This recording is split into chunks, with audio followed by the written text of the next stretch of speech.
G'day guys, hope you're having a great day. I'm going to try this 6th gear challenge that's been done by Let's Ride, Hatsui and the Awkward Rider, and I'm sure a few more. But I'm in first now. Okay, 2nd gear. We'll go through them. My bike's going to hate this, not this part, but the 6th gear I'm sure. So second's not, no worries. Go up to 3rd. Give 3rd gear a go. A little protest there at the end. Up to 4th.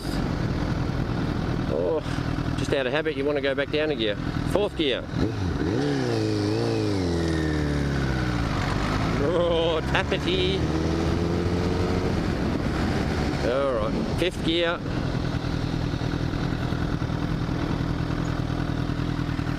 Get a bit more juice.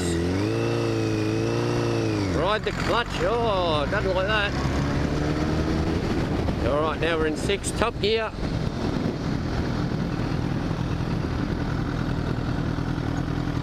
This is going to be very tappity.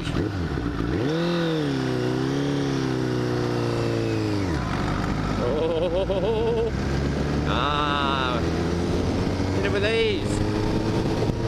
It's like driving an automatic. There you go, guys. It can be done. I thought it would be. I thought it would have been under a lot more protest, 5th and 6th gear, but you keep your revs up. She's not too bad. Oh, gravel, very bad. Yeah, what she was made for.